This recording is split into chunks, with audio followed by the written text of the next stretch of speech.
It's showtime, folks, here on Chasing Big Joe 1025 1063 The Game. He's Big Joe. I'm Chase McCabe. Dr. Crane Nick Frazier. Glad to have him. Glad to see him behind the glass. Yes. On the ones and twos. And Joe's laughing at me because we typically will have conversations off the air right until we go on the air. And sometimes the laugh continues. So how that did not get on air, our conversation, I'll never know. I'm glad it didn't. Well done. Same, man. Same. Glad it didn't. Hope you're having a good Tuesday. We're up and running. I got a lot of fun things playing. We'll talk some Preds with Hal Gill at 9:30. Ross Tucker talks some NFL with him, Super Bowl, and the Titans as well at 10:30. He had some of the Titans games this year, so looking forward to I know I feel like we probably need to pay him for that, but right. But anyway, we'll talk to him at 10:30.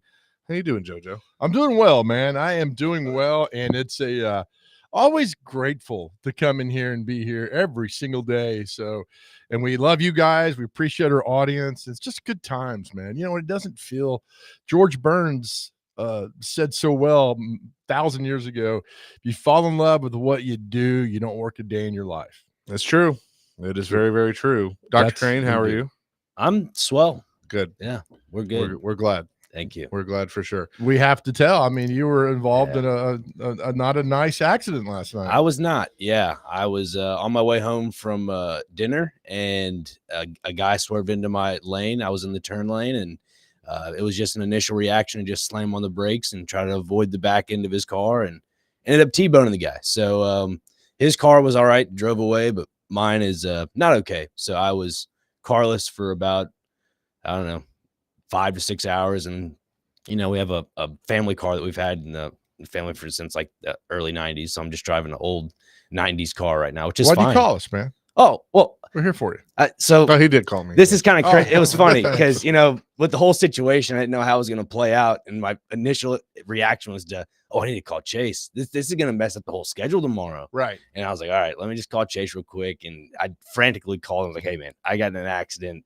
Don't know how this is going to play out. And then I was like, you know, I was like, I asked him 4 times, are you okay? Like, that's all I cared about. Like, we'll figure the schedule out, you know, so. But you're okay. It's all good. I'm good. Yeah. I got a little bit of pain here and there, but other than that, took some meds. And still showed up for work. He did. I know. I initially called out, but was like, no, it would be injustice of me not to show up. We are a fan of the be a man guy. You know, get into a wreck, have a sore neck, show up for work anyway, be a man. You know, that's Dr. Crane. That's exactly. We're going to send it to them. They're going to use it, and we have your picture up there. But here's the deal: never show weakness. You're right. Right. Sign of weakness is not good. No, you're right. No, I believe in that firmly. When you go into something like that, but you have to. Our message that we send all the time is reach out, talk to us. You're not as tough as you think you are. Right. But that's the old joke. Is like never show on the football field, on the court, on the diamond. Never show weakness, but.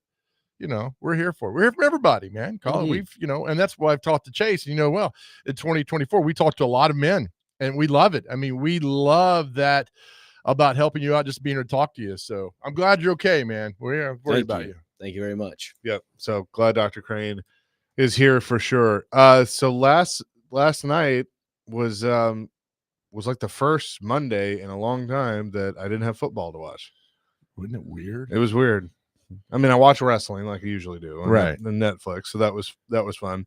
But I was watching basketball, like Duke and NC State. Great game. Thought you were gonna say NBA. No. All right. No, I have watched a little bit of that. I just can't get into it. So you watched Duke and who? NC State last night. Mm-hmm. The ACC is weird because they had like Duke plays Wake Forest on Saturday. That was a tough emotional game, and they're back at it last night playing NC State. Who won that game? That was it was a close one, but I think Duke. I kind of turned away, to be honest with you, right there. We always want Duke to lose. I think Duke pulled it out. Oh man, what's that dude on their team who's they did 74-64? That's 17 years old, Cooper Flag, and he's fun to watch. I mean, you talk about God-given talent and ability, man, and that's something. There were 2 top 25 games last night, Duke and NC State, and then Arizona beat Iowa State, which was an upset, 86-75. Iowa State was the 3rd-ranked team in the country, and lost in overtime to Arizona. Which still I have to piece together that Iowa State and Arizona State are in the same conference. Right. Oh, I know. It just and like Arizona State played UCF the other day, and they're all it's weird. and they're Big It's 12. probably I was going like, to take a good while Lord. to get used to, and then once we get used to it, they'll change it again. Yeah, it's like a 5-hour, 6-hour plane ride across the country to get there. But it is a new standard. You see where next year, where the college national championship ends on like January the 27th? Is it next year or the year after? I'm sorry, when it's 2 in years. Vegas. Yes. Well, okay. Let's talk about that. I'm glad you brought that up. So people are like, "It's too late. What are you doing? Why is it so late?" Read the tea leaves. Why would it be a week later, JoJo? Why do you think it's a week later? Well, they're adding 2 teams. Exactly. Yeah. That's why. But it doesn't have to be that way. You could end the season Yeah, I mean, on November 30th. You don't need, well, and the other thing is you don't need 10 days in between each round. You don't. I You mean, don't. You go right at it. The next week, you have on Sunday, you have the selection show. Boom. You Yeah. start playing, and there you go. I'm telling you, I was checked out last week. yeah, I Checked out. agree. And you had made a good point. Like, oh, what if Tennessee would have been in that? I still would have been a little bit checked out because it's so long. I mean, I know it's the area and the teams that you cover, but my goodness, man, I mean, that is just a long time for college football. And that's what made it special is that it takes forever to get here. It goes by fast. We love it and we move on and does it the same every year. But just January 27th? Come on. I mean, it depends. I think it also depends on the matchup. Like if it's teams we know and teams we like, we won't complain. I think this time around, it was just, it was hard to get into Notre Dame, Ohio State. Yeah, I get it. I mean, I'll just admit that it just was. I mean, I watched it, but it was still tough to get into it. I mean, the Ohio State Texas game would have been perfect to end that weekend, the weekend before, perfect to be done with. And now you stretch out another 12 days, and it's just like, or 10, 11 days. Like, gosh, come on with all this. But as we know, they are not going to listen to us, and that's fine. What's interesting is you more than me, you're complaining about college football being stretched out. We don't really do that with the NFL. I mean, we love football. That's the thing. Like, we sit here and we're like, football. Football is a 24/7, 365 sport. Like, we can, and what we do in sports radio, we can talk about football in June and people are going to be like, yeah, football. Let's talk about football. That's fine. But are you watching it in April, May? You're not watching the XFL and the UFL. Nobody's watching that. Yeah. And that's the thing. It's background noise. I mean, like, I'm not watching it. Sure. But When they moved the Super Bowl back to mid-February, I was like, what are we doing? Because it used to be in mid-January. That was the only thing we had to look for in January was the Super Bowl. Mm-hmm. Now they keep pushing it back and Goodell pushing it back. And now it's February the 9th. It's just. Yeah. And the other thing, and I'm probably in a minority that actually cares about this, but if they add the 18th, game, which they're going to do, that's going to happen in the next year or two.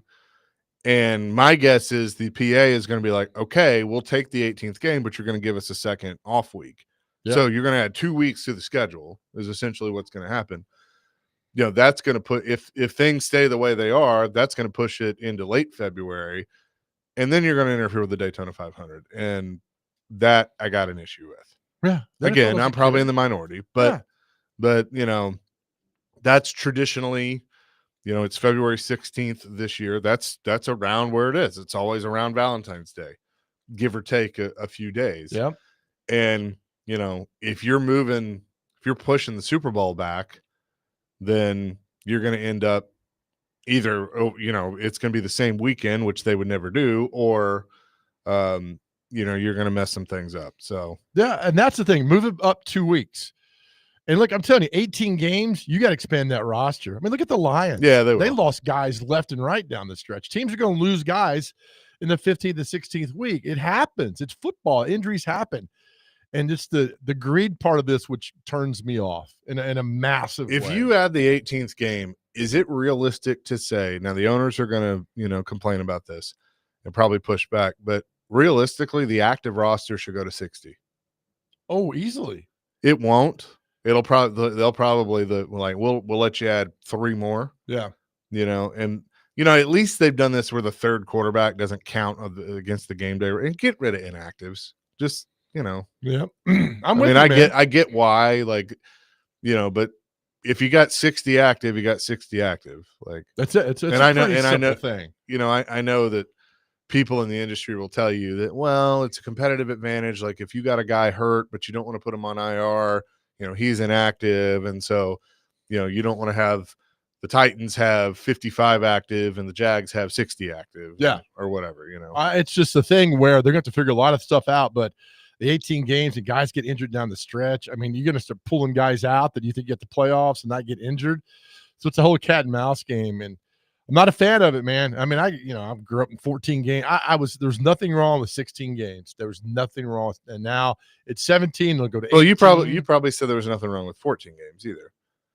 I was on board for 16. Yeah. That was I fine. never knew 14. I mean, it was always 16. Yeah, I was 16 was fine. The 17 is just odd, and I just think it's still another money grab by this. And at some point, greed catches up with you, and I hate it, man, because I love football so much. You can weigh in 615-737-1025. That's our phone and text line.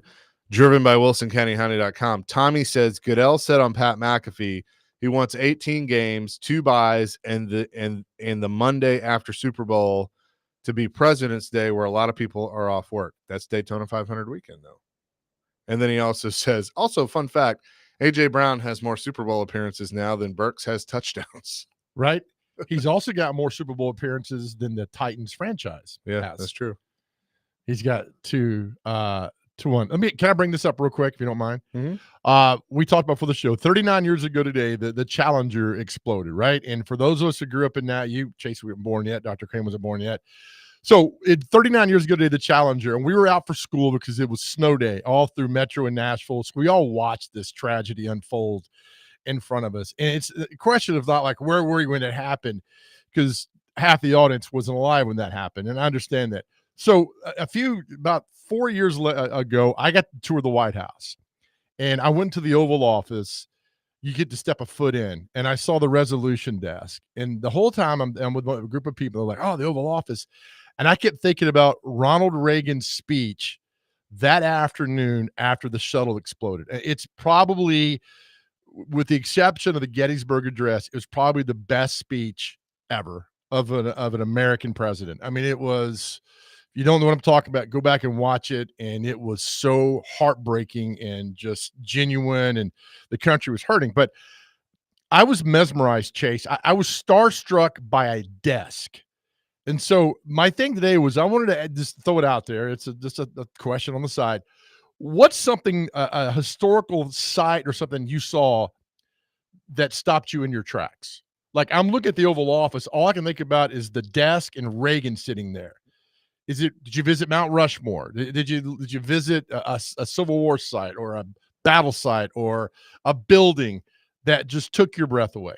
Okay. 615-737-1025.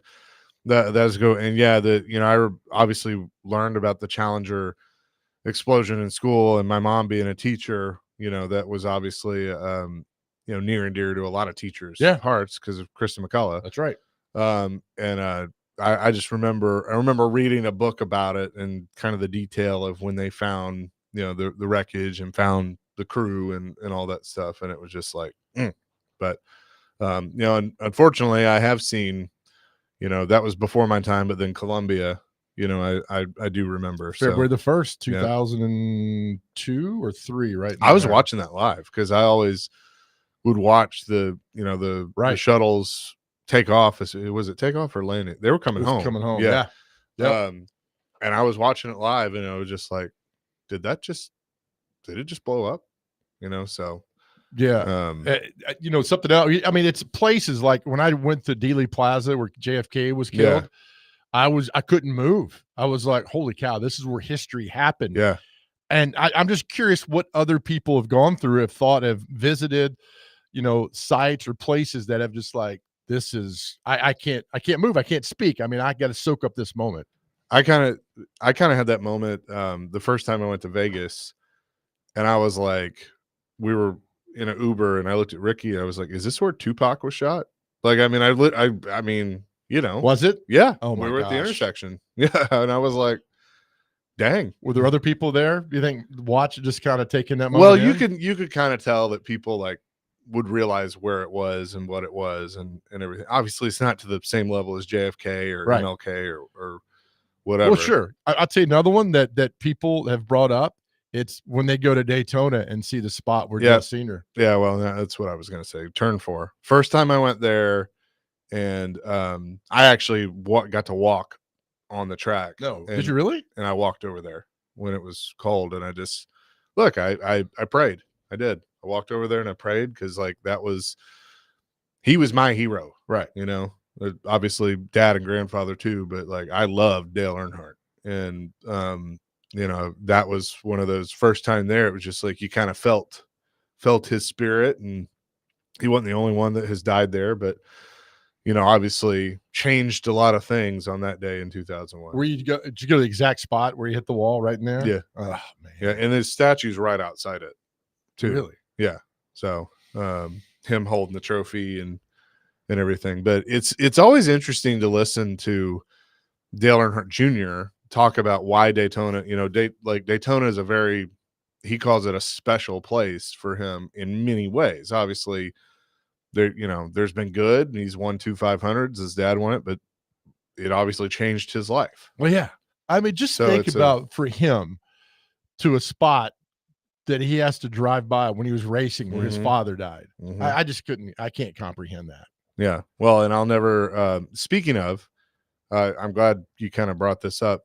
Bill Weber, who was a longtime NASCAR announcer for NBC, the news came out yesterday. He had passed away Oh, at the age of 67. He wasn't the one calling when Dale Jr. went back to Daytona in 01, but he was on the pregame and on or pre-race and on pit road when Jr. went back in 01 and won that race. But that yeah, was the firecracker. Or was it Pepsi 400 Pepsi is what 400? Yeah. formerly the firecracker. Right. But yeah.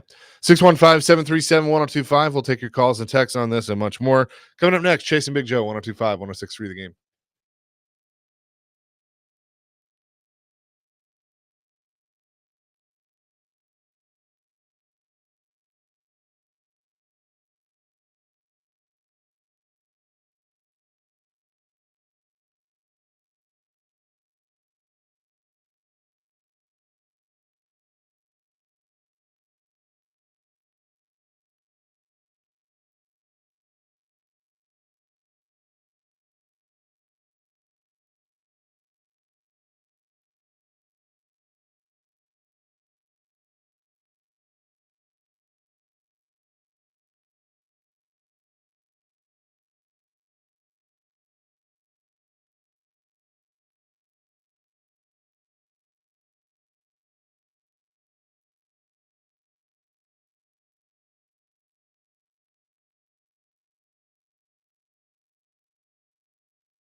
Chasing Big Joe, 102.5, 106.3, The Game, broadcasting from the Busy Bee Plumbing, Heating, and Air Conditioning Game Nashville Studios, home of the $99 yearly Beehive membership, where the buzz is always about great service.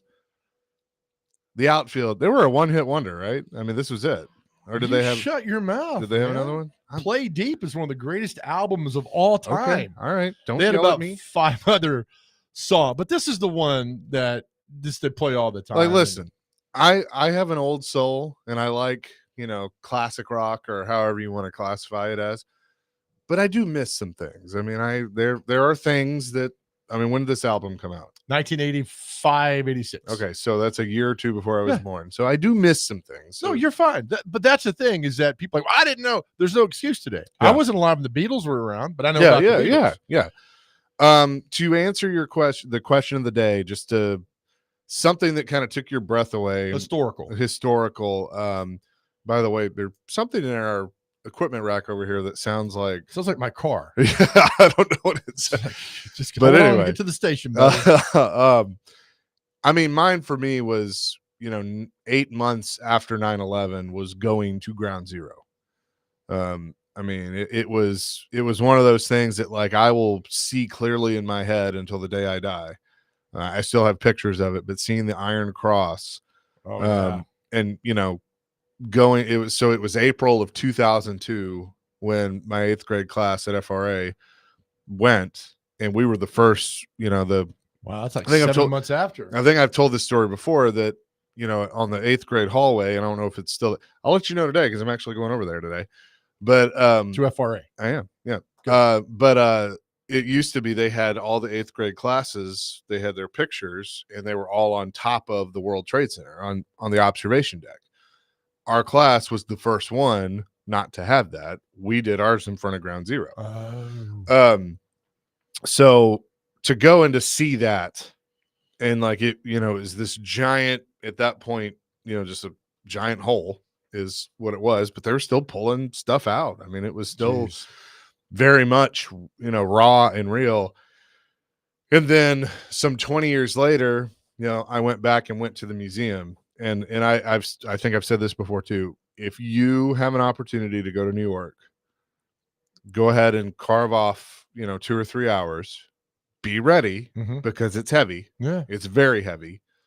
But go through the museum, and it is something that I think everybody should do, right? Because it's just it reminds you of how historic that day was. Yep. It makes you think. It makes you be grateful. Absolutely. There's a lot of. It was one of those things too. I was almost too numb to have emotion.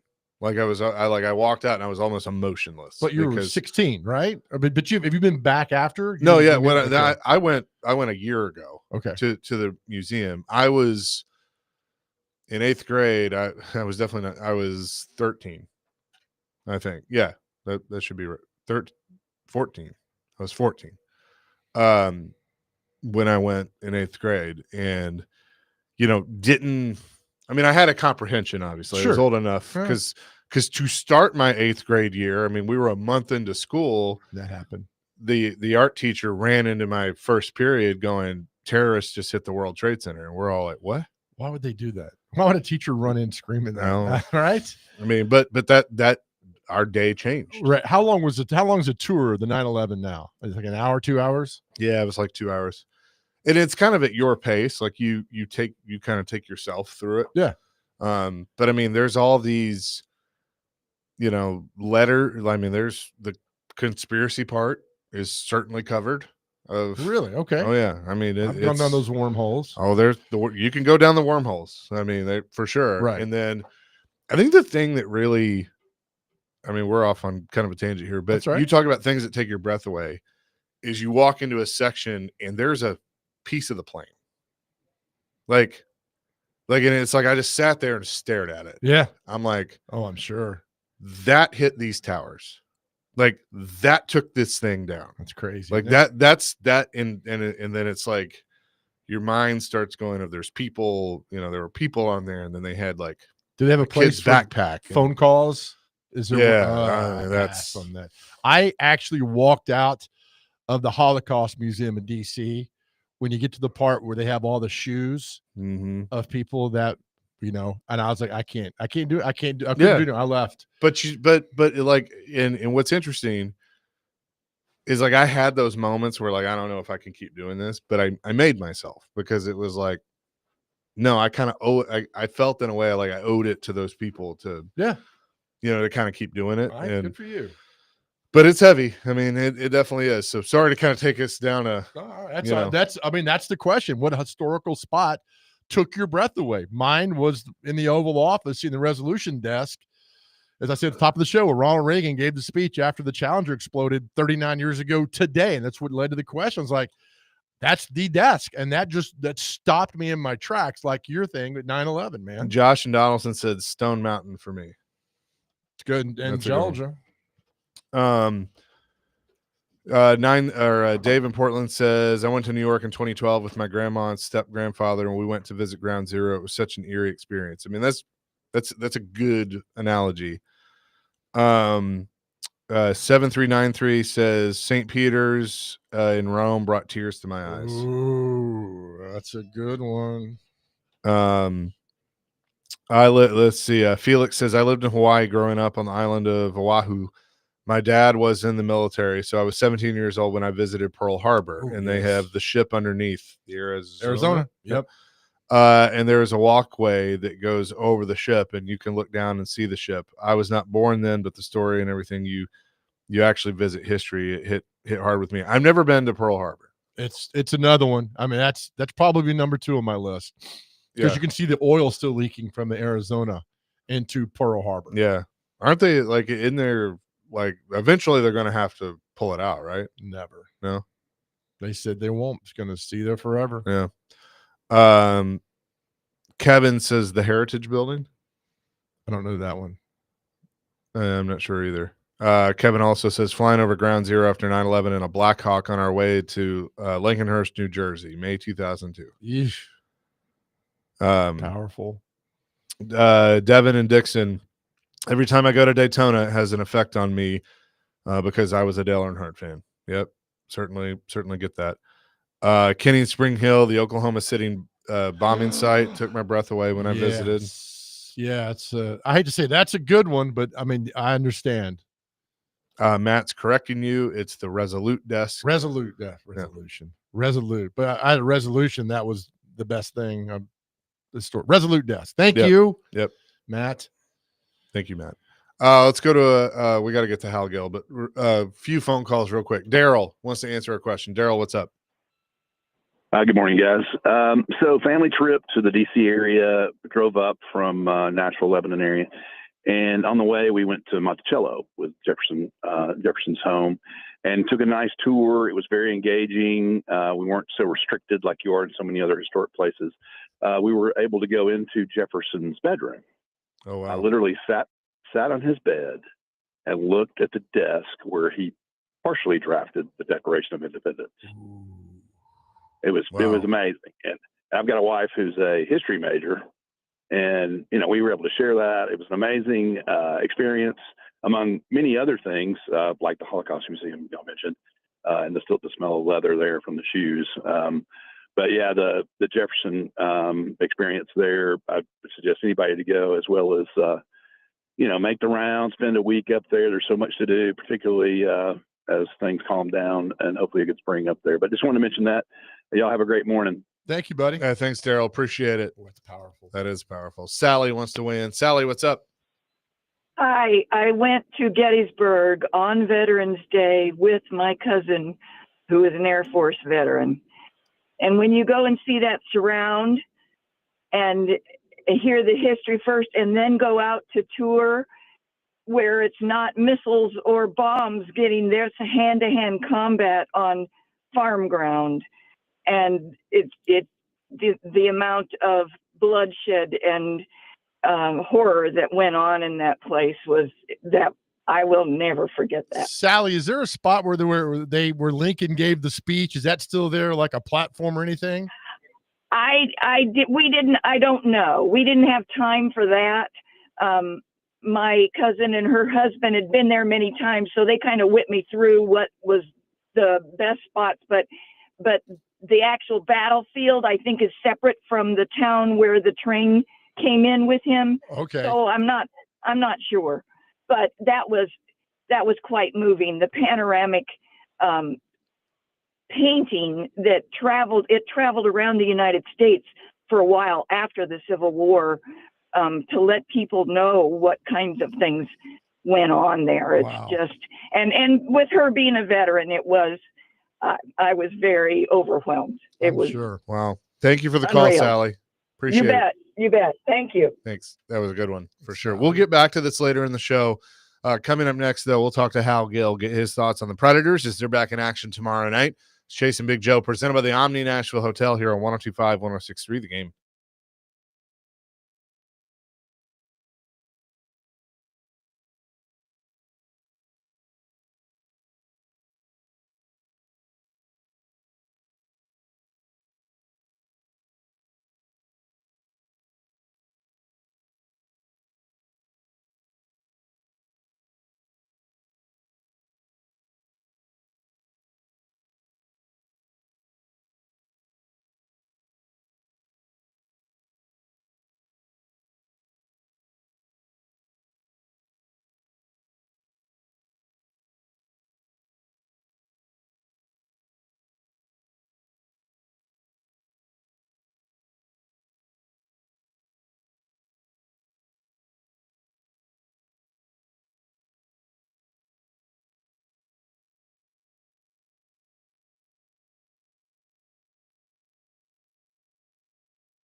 Chasing Big Joe, 102.5, 106.3 The Game here on this Tuesday. We'll have Hal Gill join us in just a second. You want to win tickets to a Preds game? Be listening to Robbie and Rexroad tomorrow morning for Preds Pick to Click. All you have to do is guess a Preds goal scorer, and if they put the puck in the back of the net, you win. It's that simple. Be listening tomorrow morning for the cue to call on Robbie and Rexroad. They're not going to tell you the time. You just got to be listening, and you have a chance to win. Let's bring in Hal Gill, Predators analyst, who is on the line with us as the Preds back in action tomorrow night at Bridgestone Arena. Overall, Skillsy, I had a little bit of a hiccup Saturday night in Anaheim, but you gotta like the win streak that they were on and the way this team's been playing overall. Yeah, I think they were clicking. I'm not sure what happened. Anaheim was a weird game. They just lost coverage and didn't have. Thought they had some jump early on, and it just fell apart. But yeah, they've been playing well. I think they have good line combos, and the D have been good, adding to the offense. So they look good. I'm hoping that was just a little, a tough little break there in Anaheim, and then they're right back at it with Vancouver. I will ask you this though, because we kind of saw it obviously here against the Sharks, and then they had the largest comeback, the 4-goal deficit in franchise history, and won that game. And then they've kind of had times this year with UC Saros where he's maybe struggled a little bit. What do you think's up with him, or is it simply just this is just kind of how the year has gone, and he of course is a part of that? Yeah, I think there's part of that. I think there's, I don't know. I feel like as a player and certainly as a goalie, you make a little mistake and it's in the back of your net. And, sometimes little mistakes add up, and then it gets your confidence a little bit. And then you're second guessing where you should be and what you should be doing. And it kind of snowballs, and you just got to get it right. And I feel like, I don't think, Juice has been awful by any stretch. I just think he's going through something, and he's got to dial it back in. But that's part of what being a pro is going through a slump and fighting through it. Talking to Hal Gill this morning on the People's Show, the Chasing Big Joe Show. Hal, they have 10 1-goal losses, and we always talk about the hockey gods. If you flip that around, we're like, hey, they're pretty competitive. It just shows you how tough it is, to win in the NHL. But 10 1-goal leads, man, that's something you look at. They played tough, but it didn't go their way in the end. How do you kind of bounce over that and just keep grinding away? I think they've had a pretty good attitude of, like you look around the NHL and there's drama. You lose and there's drama. Rangers are doing it. Vancouver certainly has done it and is still doing it with their saga going on. The Preds have backed each other up, and I've been impressed with that. And I know I'm certain that there's spats in the locker room. When you lose, you fight your teammates, but it hasn't become a thing. I think that's something that's impressive, and I think that's because they know that they've been right in it. They've been in battles, and they're just not getting the breaks, and so they're not hitting the panic button. So credit to Trotzy, Bruno, and then certainly the players for kind of sticking together and hoping that they come out of this as a unit rather than having it break them apart. I just, they play Vancouver tomorrow night. Then they go on the road. Well, they play 2 of the next 3 on the road, but 3 against Eastern Conference. Is that an advantage for the Preds? Might be advantage for the teams in the Eastern Conference that you only see twice a year. So the Preds might have that advantage as well, and they can take on Buffalo and Pittsburgh and Ottawa. Yeah, it's funny because obviously if you want to crawl back in the playoffs, if you're going to win games, you want to win games against the Western teams, right? If you want to make the playoffs, you're probably going to have to bump Vancouver out, and so I think you need to make sure there's a focus on those. But I do think when you're playing against a team, like Buffalo that you see twice a year, and Pittsburgh you see twice a year, you kind of go out and you don't worry about their game. You're only seeing them once. And so there's not a lot of backstories with it. And so you can kind of go out and play your game and just play the way you want to play and not worry about too much about, what they're doing. And so I think that you can dial in your game and focus a little bit more on your own game. They have 6 games remaining before they take that break before the 4-nation hockey tournament, whatever that's called. 6 games. Realistically, Hal, I know you want to win all 6, but to keep this train going, to have a shot, do you need to at least win 4 of these? 5?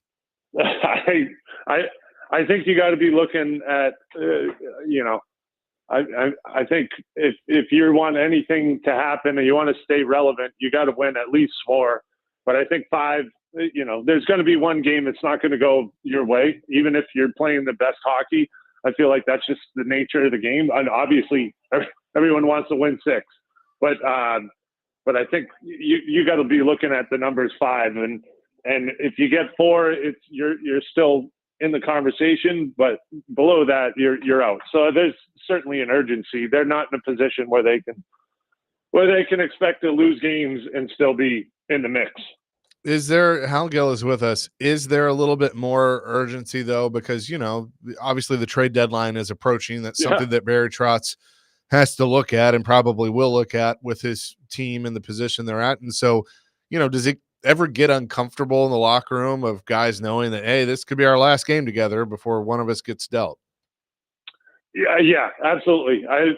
It's very, when you win, everything's great, and you go through and you're building those bonds, and when you're losing, it's like, oh no, like if we lose another game, my best friend might be gone tomorrow. Like I didn't realize that when I was younger, and so I'm hoping a lot of these guys don't realize that. But then, every once in a while, you'll take a short 1 or 2 game road trip, and someone will pack all of their whole wardrobe will be 2 bags and ready to go, because you're on the trade block if you lose a game and you're going to be gone and you're prepared for it. And it's a kind of a crappy part of the business, but that's exactly what it is. If you don't win, things change. Yeah, for sure. So hopefully they can get the winning ways going again tomorrow night when they're in action back at Bridgestone Arena against Vancouver in a playoff rematch. Skillsy, appreciate it as always. We'll see you tomorrow night. Can I get one last thought in? Of course you can. Just something I want people to think about.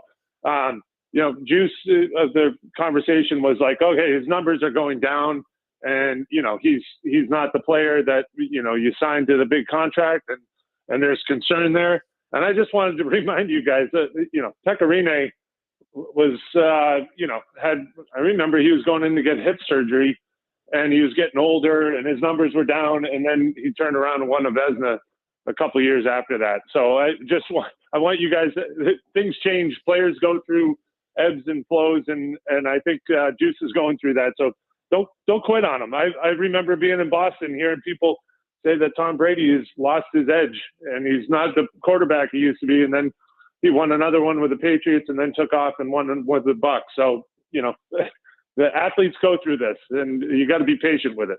Yeah, and I also think the Preds are in a great position to, if he is having a little bit of a down spell, that Ananen, that has been a great acquisition for this team. Yeah. So that's why you have him there, so you can ride through that. So yeah, for sure. Stay with it. Stay the course, boys. We will stay the course. Thanks, Skillsy. All right. Cheers, guys. Hal Gill joining us here on the program, as he does every Tuesday at 9:30. And I agree with him on that you got to just keep powering through. For sure. We'll have much more coming here on the Chasing Big Joe show. Plus, we'll have your chance to win tickets to the game tomorrow night, which is a 8:00 game. It's a later game because of TV in Canada. So it's blame Canada, I guess, but I'd that's love okay. to blame Canada. Yeah, but that's okay. Do we want to do this now, or do we want to make the people work for it here in a minute? Let's make them work for it, man. We'll be listening for your opportunity to win a pair of tickets to see the Preds in Vancouver tomorrow night at Bridgestone Arena. We'll have more coming. Chasing Big Joe, 102.5, 106.3 The Game.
Chasing Big Joe, 102.5, 106.3 The Game here on this Tuesday. Ross Tucker going to join us at the bottom of the next hour. Looking forward to some NFL talk with him. As more time goes by, are people going to get excited for this Super Bowl, or is it going to kind of be like the college national championship where everybody's like, They'll watch. I mean, people will yeah, watch. have a party, and They'll do that. Who's doing halftime? Kendrick Lamar. Who? He's a rapper. Oh, is he? Okay, Yeah. I've never heard of him. Yeah. Okay, He was a part of it a few years ago with Okay. Dr. Dre and Snoop Dogg and Eminem, but he's the headliner okay. this year. So I thought because there'd Apple be- Music does it now. I thought there'd be a New Orleans. I remember they did one when the Packers and Patriots. They had like James Brown, the Blues Brothers. Our good friend Steve Cropper was there. Yeah. And a multitude of people. Who did the one? Oh, it was the damn Tarzan, right? When the Titans were there, Phil Collins. Yeah, it and was for Disney took over, and it was just blah. Didn't Tina Turner do the anthem It was Faith Hill. or Faith Hill? Yep. When did Tina Turner? She did. She did something there, like Yeah. halftime, part of halftime. Maybe she was part of show? halftime. Maybe Something, that's yeah. what it was. Yeah. Yeah.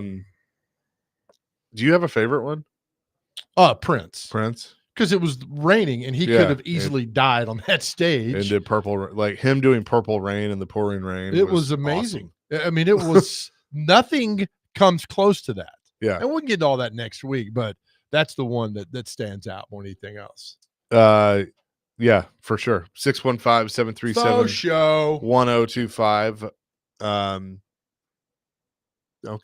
Okay. Cam wants to chat. Hi, Cam. Come on, Cam. What's up? Good morning, fellas. How you doing? Number one, the hamburger with hoodie. Hey, man, that's tough. That is tough. Shout out to my friend Very Clark impressive. Gray for that. Very impressive. No, you guys were talking about 9/11 and all that stuff, and I'm not trying to rehash anything, but I was trying to get in then. I couldn't get in. I was born and raised in Huntsville, Alabama, and they have the Redstone Arsenal there. And I think I was in the 5th grade, maybe the 6th grade when 9/11 happened. And because the Arsenal was there, they shut everything down. They closed it was the most bizarre experience I've ever went through in my life. Like, because the military's arsenal is in Huntsville, Alabama. Like, that's, it's called the Redstone Arsenal. Yeah. So they thought that they were going to attack, the arsenal. And it was one of the weirdest, most bizarre days that I'd ever went through, have ever gone through. And just being, and it was solely because I was a resident of Huntsville, Alabama. And when you guys were talking about, military and all that stuff, Yeah. like Huntsville is really, really big in military, and they literally do a good job. They do a really, really good job. And I just wanted to call in and speak on it. Awesome. Appreciate you, buddy. Thanks for that, Cam. Appreciate it. Thanks, Cam. Well, I appreciate the call Yeah. for sure. It's something I've gotten some more about the Pearl Harbor, because it's tangible. Our question is, what historical site or place that you went to that kind of took your breath away?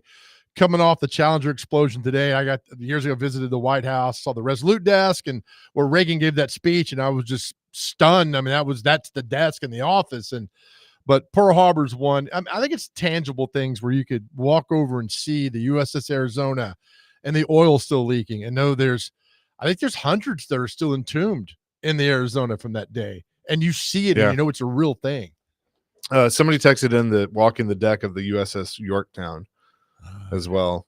Is a good one. I mean, anything like, Yes, just those things would certainly do it. I've I've never been to the White House. I'd love to do the tour and like peek into the Oval, and and again, I don't give a damn where your politics lay. Yeah. But to see that's the People's House and the Oval Office and the Rose Garden and the Secret Service and the security. I mean, it makes you feel proud, man. Chasing Big Joe, a couple of good guys. Yeah. Do a tremendous job. Love to have him here. Oh man. You know, I always get caught up like whenever a new president comes in, and there's the kind of the tradition of the outgoing president leaves a note, like Yeah. in the desk Yeah. for the incoming president. I'm always curious of what it says. Well, didn't Trump show it? Yeah, I think he did. Like, Yeah. we'll pray for you. Yeah, know yeah, that yeah. you're I the mean, it was kind. pretty, that's really cool. You know. But I think the best one was when W left for Clinton. And it was really, look it You up. mean Clinton left for W? No. George's dad left for Clinton. That's HW. HW. Whatever. HW. Yeah. 41. Please get that right. Yeah. Left for Clinton. It was pretty heartfelt. Mm-hmm. And he felt like he actually wrote that. Yeah. Yeah. So there you go. I'm gonna leave a note for DVD. Okay. Do that. Where they come in. Rexroad just leaves trash, so that's what he leaves for us. Is that his Gatorade bottle? Probably. And then he doesn't throw the damn coffee cup in the trash can. It's like it's his dorm room. All right. Do you want to go see the Preds play tomorrow night at Bridgestone Arena against the Vancouver Canucks? Then you need to be the first person to tell the great and powerful Dr. Crane the answer to this question.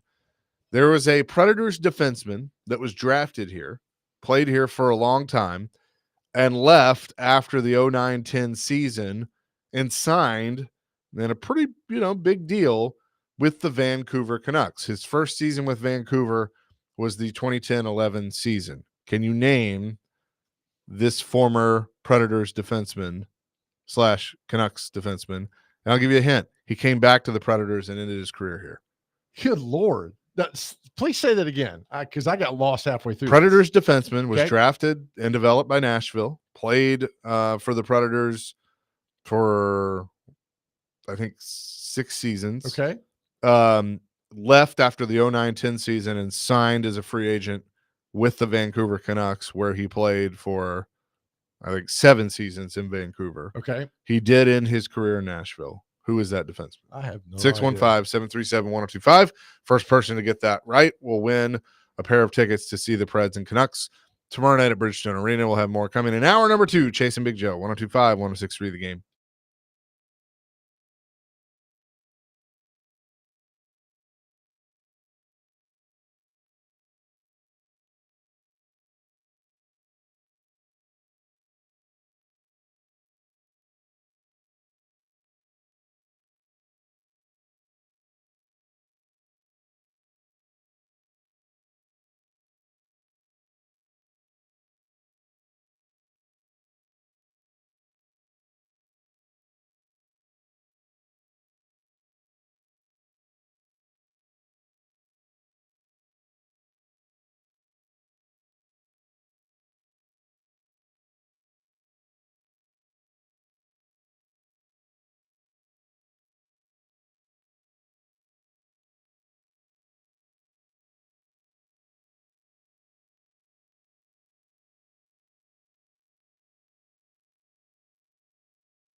Hour number 2, Chasing Big Joe, 102.5, 106.3, The Game on this Tuesday.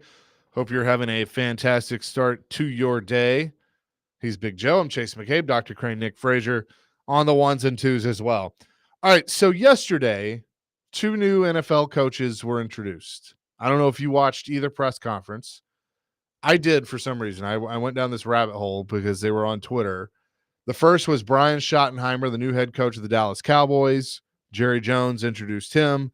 And then a little later in the day, the Raiders introduced their new GM, John Spytek, who had been with Tampa Bay, and Pete Carroll, their new head coach. And I thought that they were what the reason I'm bringing this up is, I grew up as a Cowboys fan before the Titans got here.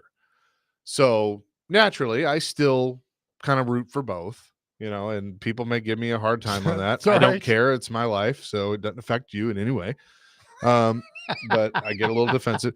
Well, mainly because we, Braden Gall, when we worked together, he used to give me crap for it all the time. And I finally looked at him and I was just like, Braden, it doesn't affect you. Right. Like, it's my decision. It's my life. Like, I was a fan of the Cowboys before we had a team. Like, I'm not going to just turn that off. Right. Okay. So until now, maybe.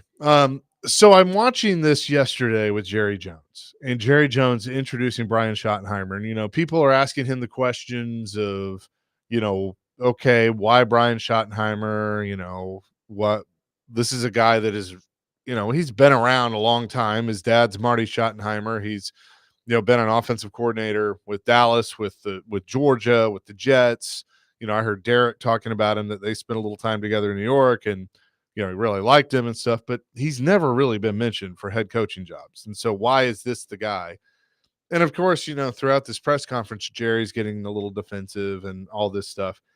And I kind of got to the point where I was like, I don't even understand what he's saying anymore. Like, he's just rambling. This was a little piece of Jerry Jones yesterday. And by the end of this, I'm like, huh?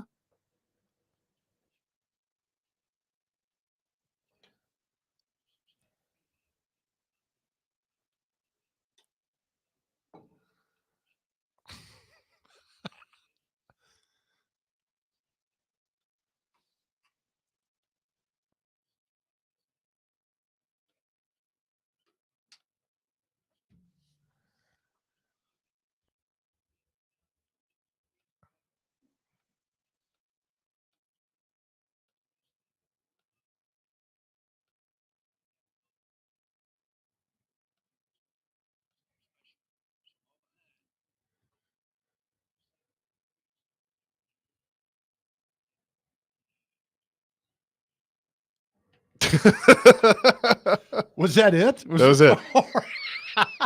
I don't even know what he was trying to say. Like, I mean, it just, Right. And that was the whole press conference. It was just kind of like, he just was rambling. He sounded, I'm not kidding, he sounded like my grandmother. Yeah. It just like, and I'm at this point going, here's my first team, and the owner is off in space.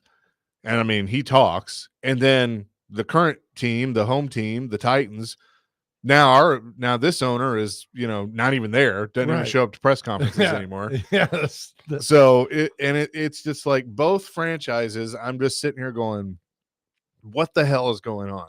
Right. So I really had a moment, and then I bring up the Raiders because my dad was a big Raiders fan, and look, the Davis family, they're kind of crazy too, but they might have, they might have actually gotten something right, because Pete Carroll, I think, is a hell of a football coach and in a really good football mind. Mhm. If they stay out of his way, they might actually do something. I agree. And I listened to that press conference yesterday, and Pete Carroll, was finally asked about it, of, kind of having he's 73, and, is he too old to be doing this? Listening to him talk and watching him, he does not look 73. Like, No, age is just, it's just a number, Also, he's taking, the Chiefs ain't sustaining this forever. No. He's taking over the Raiders at the perfect time. Yeah, right. So I watched this, and I'm like, after watching Pete Carroll, I'm like, do I need to just be like Dad and just be a Raiders fan and just Oh, we're switching now. and just Okay, I like this. This is my question. Like I'm really considering just saying goodbye to the Cowboys and the Titans. Okay, and I'm just on board with this. and picking a new team. You know, I like this. We have a mutual friend who did not like the Patriots, and then they start winning. And he's like, I'm the biggest Patriots fan. I hate those fans. Right. No. Like all you Yankee fans can't stand you because you can't name a Yankee player before 1996. Because it's easy to There's be a bunch of fan. Blackhawk fans that Easy. were fans when they started winning and all this. Yeah, no. And so I'm not liking the step down. And I'm not and I'm look, there's a little tongue in cheek here. But like Robbie, for instance, is a Packers fan. And because he just kind of picked a team. Like he just and so I've kind of sat here and I'm like, do I need to pick a new NFL team? I like this. And I will tell you that there are a few teams in consideration. No, okay, give it to me. I kind of feel like we're gonna put hats down and I'm gonna, it's like signing day, right? All right, who we got? The Bengals, and here's why. Grew up going to Cincinnati a lot. Obviously, Ricky, my best friend, is a Cincinnati guy. All right. My dad's best friend, who also ironically is named Rick, we lived in Cincinnati, so we went there a lot to Reds games and Bengals games and stuff. And so there's a little bit of connection there. I do like Joe Burrow. I think he's fun to watch, but I wouldn't consider that a front runner, but all right, maybe a little. You obviously have some thoughts on that. I do. Who's next? The Raiders, as I previously mentioned, because of my dad would be one. Those are kind of two that I enjoy. The Vikings are another one. Again, my mom's best friend lives in Minnesota. Here we go. So there's some connection there. Right. You don't like the connection. What's wrong with the connection? I think it's a reach, but that's okay. Well, okay. I'm picking a whole new team. I mean, I don't really think there has to be a criteria. All right, so that's necessarily. 3. Raiders, Bengals, Vikings. You got another one? I mean, I did kind of say Detroit because they've been the lovable losers, but now that's a front runner. Okay. All right. I know I get this. I mean, I'm fine with it. Like I would become a Falcons fan. Falcons today. Are another one because if they changed their helmets back to the red helmets, I'd be a fan today. I like Arthur Blank. So yes. There's another I understand. The Steelers don't do it for me because I've never liked the Steelers and I don't think I ever can. Well, they've never liked you. The Eagles have been suggested to me. But they're winning and again, do I stay in the division? Like I think the Commanders would be probably more fun because I like their coach and I like their quarterback. Right. Now you almost jumped on together last year, the 23 season. We almost jumped on a bandwagon together, and I'm willing to jump on this bandwagon again if they change a slight change to their helmets. That's the Miami Dolphins. Go back to the old ones. Go back to the old Dolphin who looks like he's hungover and just had a 3-day bender instead of this one who just like he goes shopping every day. I don't want that Dolphin. I want the Dolphin that's pissed off and depressed and angry. I want that Dolphin back. The Dolphins could be in consideration as well. Like if I'm going to make this move, because this is a pretty big life decision to change fandom at 37 years old. When I have been a fan of the Titans since I was 10 years old when they got to Tennessee, and the Cowboys since birth, essentially, so I am, and obviously, if I'm trading 2, I'm only going to go to 1, but I this is a commitment, and like there's some teams that I just for whatever reason I just can't be a fan of. Okay, so come August, you have to make your decision now. Come August. So you think I should do this? Yeah, I like this. Because you're not jumping on like being part of like the Chiefs or the Eagle. I mean, you're actually got some thought behind this. I'm with you on this. I mean, this is going to be because I'd have to get gear and all that stuff. Like, okay, how about we all me, you, and Dr. Crane pick 3 different teams this fall to root for. We just do it. That are not the Titans. That are not we love the Titans. We want them to win. We retire them. I'm mad at the Titans. I want them to get back, but it's like I'm tired of this. I'm tired of going through this roller coaster, just like I am with the Cowboys. I mean, I got a delusional owner that hadn't. I mean, he has 3 Super Bowls, but that was 30 years ago, right? But let me ask you this about him: he is delusional, but that damn acting clip from that TV show, The Landman or Landman, no, it's good. He was spectacular doing that. Spectacular. So you got to narrow your choices down to 3. and we'll all Okay. vote on it. All right. Well, a couple people want to weigh in, All right. so we'll do this. 615-737-1025. I'm taking suggestions, but really the question is, should I turn my back on my teams and pick a new NFL team? Yes. 615-737-1025. Nashville's best deal this week is Single Tree Barbecue in Murfreesboro. Single Tree Barbecue is a local veteran-owned and operated business, only serving world-class barbecue with the perfect combinations of sides and desserts. Get half off a $25 gift card now while supplies last at thegamenashville.com/deals.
Pick me, pick me. I picked Ken Griffey Jr. Aw, jeez.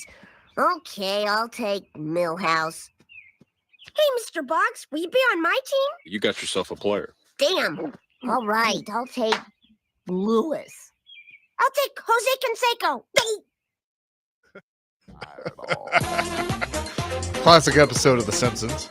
Chase and Big Joe, 1025, 1063, the game. I was wondering if you're going to play that or the Homer going, oh, the Denver Broncos.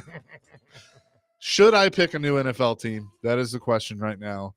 I'm disgusted with the Cowboys. I'm losing. I've lost faith in the Titans to get things right, even though I am intrigued by the moves they made. I am, but I'm ready to be happy again as a football fan. And so I've requested the help of not only Big Joe and Dr. Crane, but all of you, to kind of help me through this, because I think there are a lot of Titans fans that have kind of gone through this.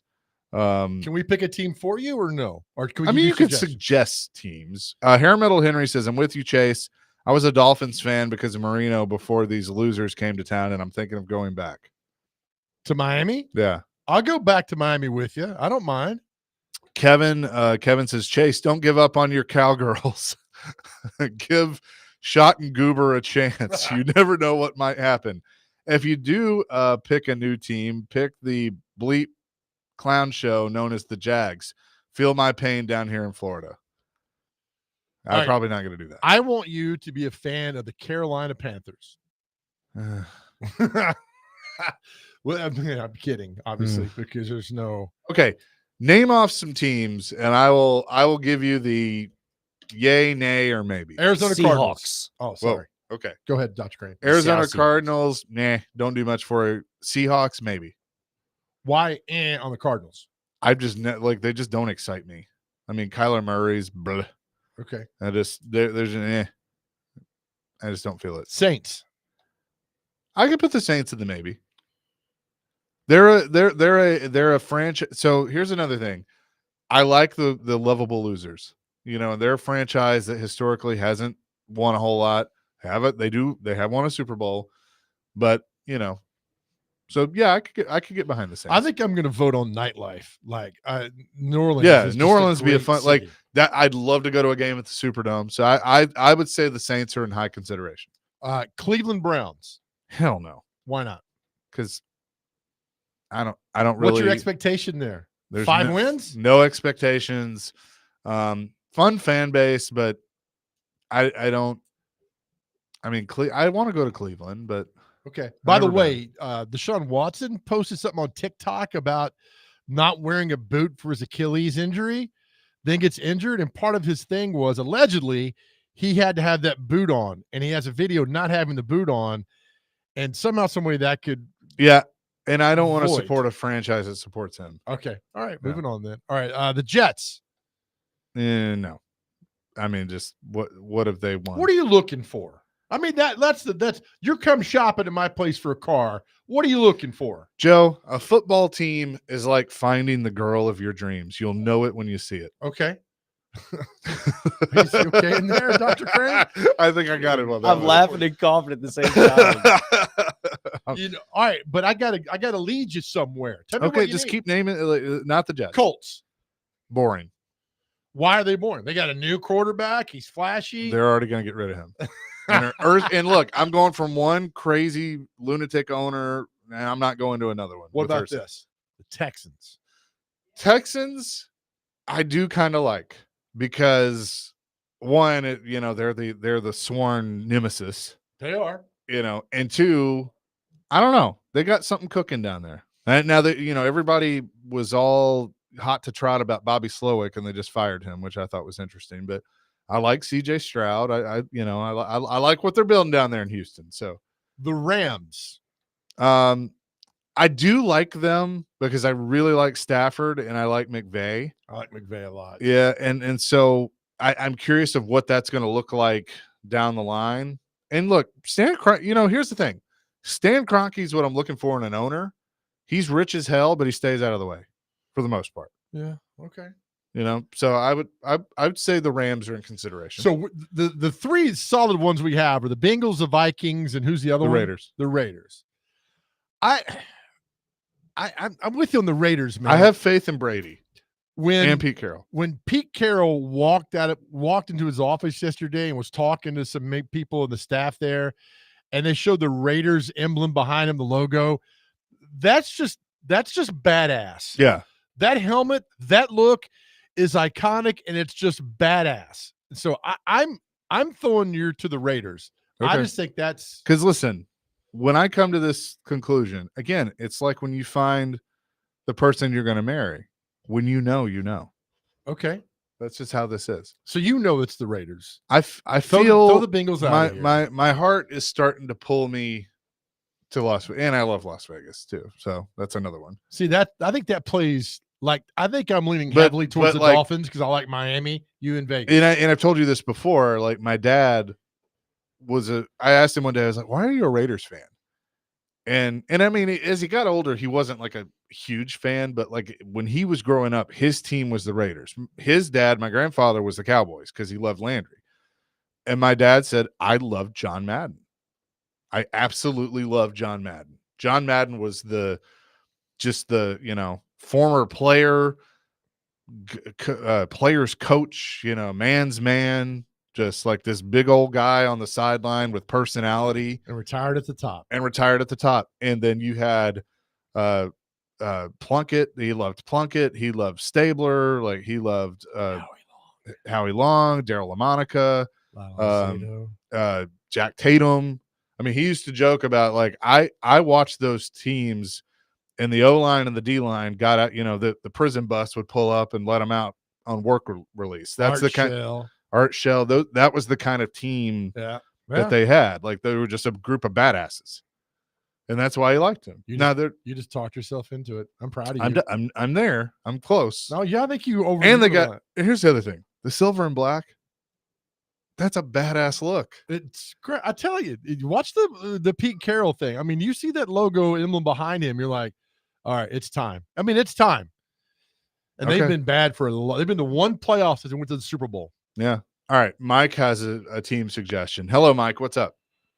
Hey guys. So Chase, for the only thing, if it was a college team, I don't think you could do that. Like I'm a Vanderbilt fan, and we've been in misery for eternity. I don't really think that there's really an ever end to the eternity, but you continue to buy the season tickets so you can see the Alabama Vanderbilt thing that does inevitably happen. If you stay locked in with that one team, it does feel better when that big hit thing happens. And I know you're still going to be in the state of Tennessee, so that's fine. It's not running away, but when we finally get to that point, it will feel there. What I got to, though, because I did have a NFL similar situation for you. Once Tennessee allowed us to bet and to allow us to make fantasy sports more than just picking your teams with your brothers and whatever, it allowed me to lock into like certain players and things like that. And not another reason to go to the Raiders, but like Brock Bowers, I was able to lock catches and receiving yards overs with him all year, and it's made me lock into him. So fantasy football and then getting to pick those certain players or whatever can help you influence your team picks as well, so that you can kind of lock into that. Because I mean, this kind of made me want to root and cheer for them too. So good suggestions, Mike. I appreciate it. Thank you. These are good. I'm declaring it now. I'm tweeting out. You proud of you. Now become a Vegas Raiders fan. You think so? You think that's what we're gonna do? You just lit up. We talking about him. Well, I mean, look, there's dad connections there. And look, you like Minnesota for your mom. You like Cincinnati because of your buddy. But this is for you. Yeah. Okay. All right. We're that's the lean. We'll Edward Clay callback. We got to get to Ross Tucker. We will do that coming up next. Tell you what he's got going on, and also, we'll ask his opinion on some of these teams as well. Do that next. Chasing Big Joe, 102.5, 106.3 The Game. When you bring him on, say,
Chase and Big Joe, 102.5, 106.3 The Game, presented by the Omni Nashville Hotel here on this Tuesday. Let's say hello now to Ross Tucker, who's on the line with us. Always enjoy our conversations with him from CBS and Westwood One.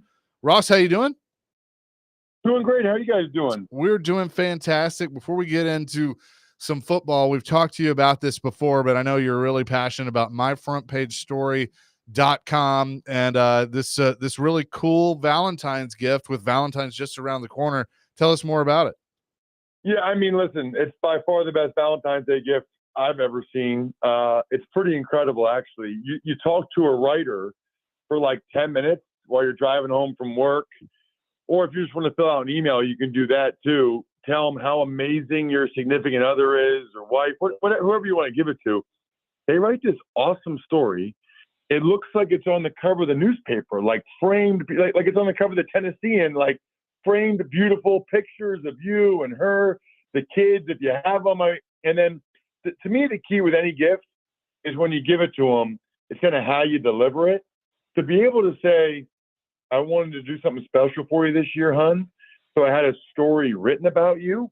Like, that just sounds so money, it's not even funny. And then they actually go ahead and read the story and see the quotes from you. Like, I don't thank her enough for all the little things she does for me and the kids. I mean, they cry almost every time. It's absolutely unbelievable. And then they have it hanging up in the house because it's framed. Highly, highly recommend it. myfrontpagestory.com. At a minimum, just throw your email address in there so you get the 20% discount right away if you want to use it for Mother's Day or anniversary or whatever. myfrontpagestory.com. Definitely need to check that out, myfrontpagestory.com. I want to start with our team, the Titans.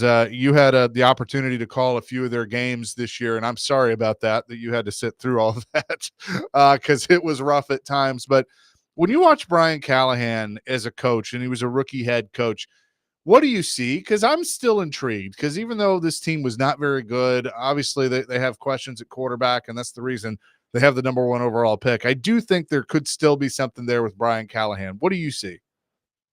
Yeah, I liked him. You know, obviously being in 3 production meetings with him for both Texans games as well as the Colts game, got a chance to go ahead and talk with him a few times. Really like his approach. Really, really like the way he goes about it. And one of my favorite moments of the season was when somebody evidently, I guess, was saying that, you know, the team was soft. And I could just tell you, watching them, that I certainly did not get that vibe at all. And I loved the way that he defended them. I thought that was really, really cool. I think he's a good coach. I think really, really hard to win in the NFL if you're not getting, you know, at least average quarterback play. And they weren't. I mean, they were getting bottom 5 quarterback play in the league, and that is a lot to overcome. And I think that they were a pretty good example of that. We're talking to Ross Tucker on the Chase and Big Joe show. Ross, I got to hear you on the radio on Sunday. Great job as always. I wanted to ask you, I'm a former offensive lineman. You're a lineman. To see Saquon Barkley run the football and just to take away the other team, I hate to say it, they're kind of their soul, and to see that, which we don't get to see a lot. What's that like in person, watching that guy run? Oh man, it's like breathtaking. It really is. It's so rare. It's funny because the only guy I can remember in like the last 20 to 30 years that seemingly had this many house calls was Chris Johnson, who you guys had. Right. I can't remember what years Chris was doing that, but it's like the only other guy I can remember that as a running back, every time he gets the ball, you're thinking this could be. I mean, it's like you don't really think of explosive plays in the running game that much. You know, usually we talk about explosive plays in the passing game, but he's done it over and over and over again. Now, it certainly helps when you have the best offensive line in football and you'll appreciate this. I mean, I played for 5 teams in 7 years. I've been around a lot of big people in my life. The Eagles, I believe, I do not think this is hyperbole. I think they have the most physically impressive offensive line we've ever seen. I mean, I do their preseason games, so I'm around these guys a lot. Mailata is 6'8", 380 pounds, and runs well. I mean, you should check out the rugby videos when he was in Australia. The left guard, Landon Dickerson, is 6'6", 360, and very athletic. The center, Cam Jurgens, he's like a different type of freak show. He played tight end his first couple of years at Nebraska. So he's more like a Jason Kelsey, like athletic freak. Becton at right guard is, I mean, you can check the combine, but he's like 6'7.5", 365. And then I guess Lane Johnson's like the little guy at 6'6", 335 with rippled abs. I mean, we've never seen anything like it. And I think that they're obviously well coached by Jeff Stoutland, but on some level, they just kind of wear people down, over the course of the game, because of just how incredibly gifted they are. I mean, all 5 of them are freaks. Lane Johnson ran like a 4.8, I think, at the combine. I mean, they're all just they are a special breed of freakazoids. We're talking to Ross Tucker here on the Chase and Big Joe show. So kind of keeping with the offensive line theme, I mean, that's obviously another issue for the Tennessee Titans that they've had really the last few years. But when you saw that left side in particular with J.C. Latham coming off his rookie year and Peter Skoronski in his second year, get Cushenberry back at center after the injury, do you think they do have something to build upon with that left side at least? I do. Now, I will say this. I think both those guys still have some ways to go. I mean, I thought Skoronski probably better as a pass blocker than he was as a run blocker. I think I'd like to see a little bit more physicality from him. JC does not have like typical left tackle, silky smooth feet. So both those guys, I think, I'm really anxious and to see them take the next step, and curious as to whether or not they'll be able to do it. Is Bill Callahan the right guy to work with them though? Yeah, I mean, it's hard to go against his track record, right? I mean, anybody that's ever been around him swears by him. He's obviously done a terrific job over the years. I actually thought he did some good things this year, even with like Radens. When Radens was at right guard, I thought he played better than he had at times. They couldn't really figure out the right tackle spot. But I do think, yes, I mean, they're certainly better coached than a lot of the other offensive lines I see around the league that are making a lot more mental errors than those guys are making. Ross, I was looking, you got to play for a variety of different head coaches. You played for Steve Spurrier, Mike Mularkey, which we knew well here, and Bill Belichick. So I think you are well-rounded because you got with 3 coaches who were so different than each other. I think that benefits you when you get to call and watch football now. 9 head coaches during my NFL career overall. Marty Schottenheimer, Steve Spurrier, Dave Campo, Bill Parcells, Greg Williams, Mike Mularkey, Bill Belichick, Romeo Crennel, Joe Gibbs. Wow. Isn't that unbelievable? And I mean, I guess 3 of them are Hall of Famers. It's interesting because I've been talking about this a lot the last couple of days with Brian Schottenheimer getting the head coaching job for the Cowboys. I thought Marty was the best one of them all.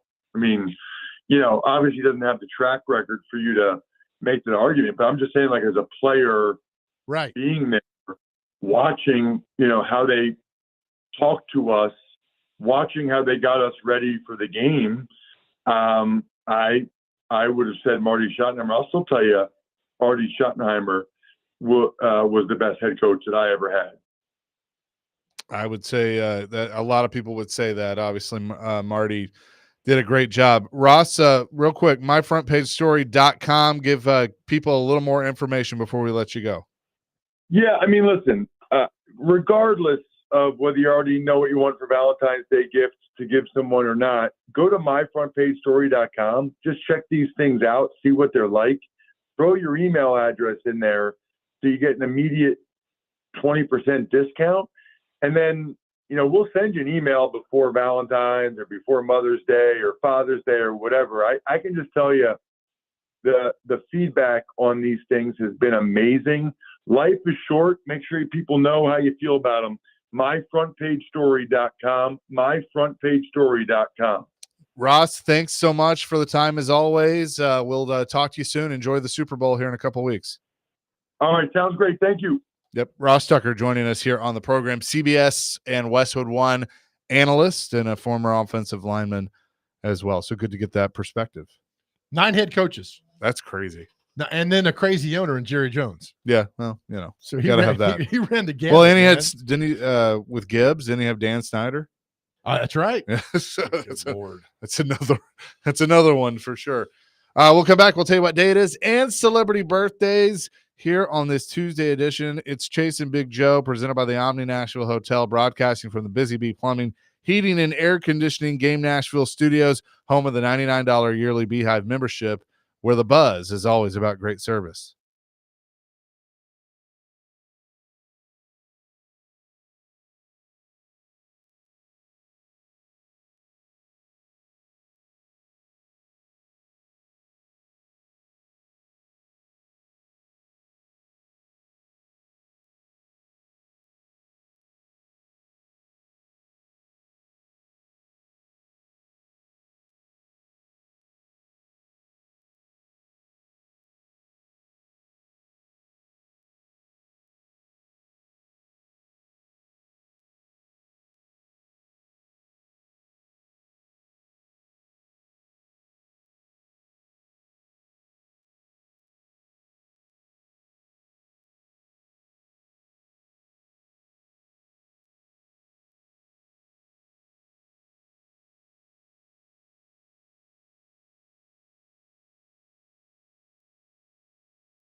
Chase and Big Joe, 102.5, 106.3 The Game here on this Tuesday. I just saw this picture. Tom Brady at 45, Ken Stabler at 38. Stabler looks 60. Easily. That's a great picture. Brady looks 30. Yep. It's just amazing. Real quick before we get to what day is it in celebrity birthdays, Clay wants to weigh in. Hello, Clay. Chase, no wonder I like you so much. We have so much in common. I did not know you were a Cowboys fan. Yes, sir. Unfortunately. Big It's Joe, tough, it's tough right now. This is gonna be some funny radio now. Okay. You remember when I flipped off the Arkansas player in Memorial Gym? Well, I'd like to flip off Jerry Jones. Yeah. What's So he would a done lot to of you? people. I mean, what an idiot. What's he done to you? He has totally lost the ability to build a championship football team. He wins 3 Super Bowls in 4 years, and they not only have not made the Super Bowl in 30 years, going on 30 years this season, they haven't even made the NFC Championship game. So, Jerry, here's to you. You're number one, pal. You got him. You just ruined his day, Clay. Thanks, Clay. Thanks. Call earlier. No, it was fine. It was good. I know. I need more with Clay, though. Do you? Actually, we do. With that, let's get to what day is it in celebrity birthdays. All right, we got a lot of variety on this list today, gentlemen. We have Daisy Day, the flower. Okay. Good old Daisy. Data Privacy Day. So just make sure you're all secure. It's probably good. Global Community Engagement Day. So Mhm. go have a drink with somebody. I don't know. Right. International Lego Day. You know where their headquarters is by chance? No. I don't. It's somewhere in like the Nordic area of Europe. Somewhere in the Nordic area of Europe. I want to Only say you would like know that. Norway or Sweden. Why don't you know or- for sure? Well, because my memory can't really get it on the on the pinpoint action. right. All right. Let's see. Carrying on, National Blueberry Pancake Day. Love some good. Do you blueberry- know that? the Muffin Man? No, never mind. I'll tell you off air. I'll tell you off air. Never Okay, mind. sounds good. National Gift of Ladybug Day. So, Nice. Ladybugs are good luck. Ooh, National Kazoo Day. Those little kazoos, little toy kazoos. Let's see. National Plan for Vacation Day. It's always good. Pop Art Day, not Pop Tart. Pop Art Day. Pop art. Okay. Rattlesnake Roundup Day. Must be fun. Reminds me of that Chevy Chase in Las Vegas where the Yeah. kids. Right. Yeah. All right. Round them up for dinner. Speak Up and Succeed Day. And to wrap it up, we have Thank a Plugin Developer Day. Love it. Oh, I was going to tell you about blueberries. I can't digest blueberries. All right, time for celebrity birthdays. Got to get within 2 years. Our first birthday today on January 28th is, here we go, actor Alan Alda from MASH, The West Wing, a lot of things. 87. 84. He's 89 years old. Chase on top. 87. Next up is singer Sarah McLachlan.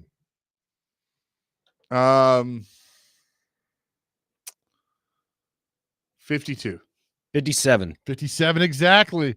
Dr. Crane knows those commercials, which they just aired one like 2 minutes ago. In the Arms of an Angel. Break my heart.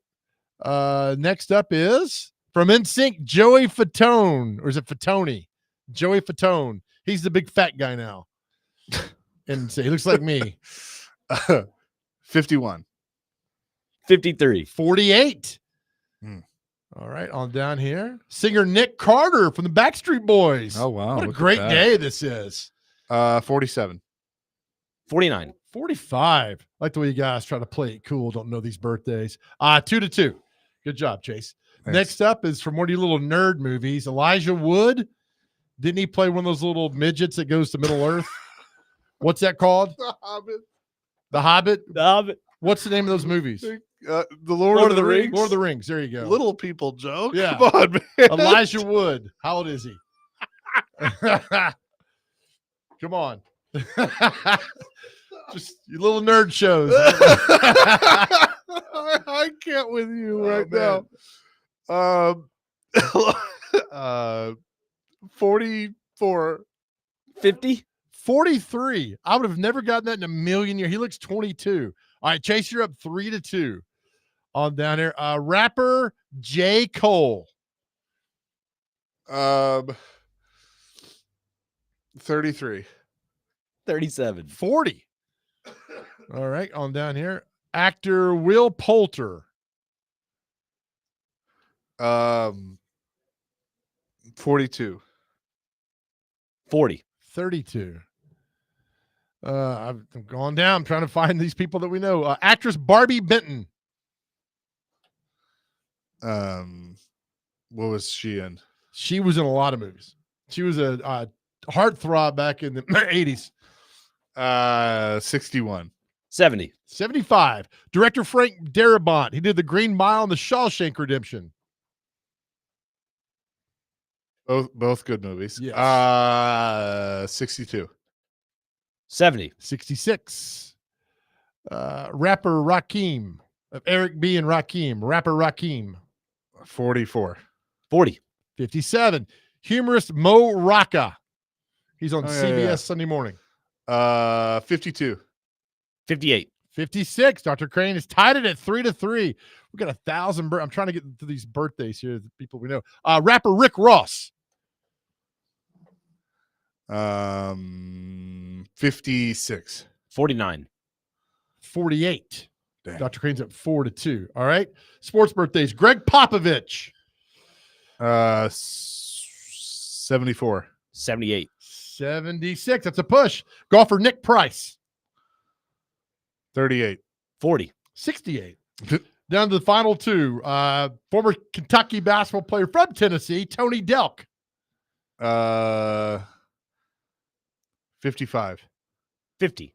51. Dr. Crane's up 5-3. Last birthday. Chase has a chance to tie it. Dante Culpepper.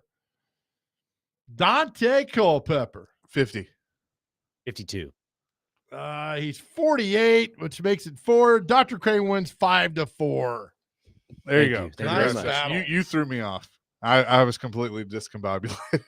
Over the movie, Lord of the Rings? Yeah, over. I how bet you watch descri- that all the time, didn't how you? you described. Little nerd movies. Oh, that's going to do it for us. As we leave our show every day, listen, same message every day, new year, new month, new day.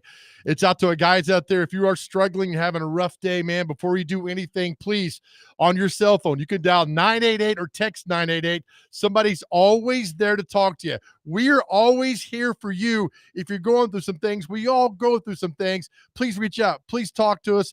Know that we love you. And more importantly than anything else, God loves you. Amen to that. Peace, love, rock and roll. We'll be back at it tomorrow at 9. DVD coming up next. 102.5, 106.3 The Game.